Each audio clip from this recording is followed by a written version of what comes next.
চিলাপথাৰ দক্ষিণ ছ'চাইটি গাঁৱৰ দুলাল গোস্বামীৰ কনিষ্ঠ পুত্ৰ তথা নৱম শ্ৰেণীৰ ছাত্ৰ নীৰজ গোস্বামী নামৰ স্কুলীয়া ছাত্ৰগৰাকী আজি 4টা দিনে সন্ধানহীন হোৱা খবৰে তীব্ৰ চাঞ্চল্যৰ সৃষ্টি কৰিছে চিলাপথাৰত। ঘটনাৰ বিৱৰণী মতে 14 মেৰ পুৱা স্কুললৈ বুলি ওলাই যোৱা ছাত্ৰগৰাকীয়ে দুপৰীয়া ঘৰত স্কুলৰ কিতাপ বহীৰ বেগ এৰি থৈ ওলাই যায় হঠাৎ সন্ধানহীন হৈ পৰিছে। পৰিয়ালৰ লোকে আত্মীয় লোকৰ ঘৰত বিচাৰ কৰিছে যদিও আজি 4টা দিনে ছাত্ৰজনৰ কোনো সংসূত্ৰ লাভ কৰা নাই পৰিয়ালে। ঘটনা সংক্ৰান্তত চিলাপথাৰ আৰক্ষী থানাত লিখিত জাননী প্ৰদান কৰিছে পৰিয়ালে।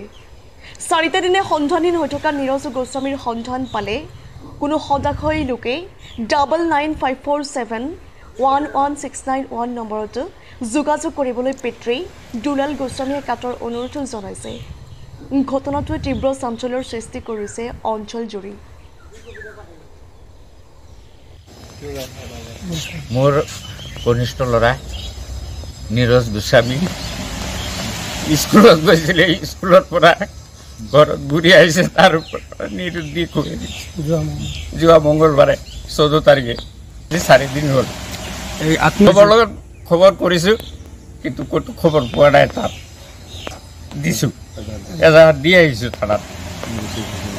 যদি কোনো ব্যক্তিয়ে মানে খবৰ পায় তেতিয়াহ'লে 9954711691 এই নম্বৰত কল কৰি পেলাই জনাব।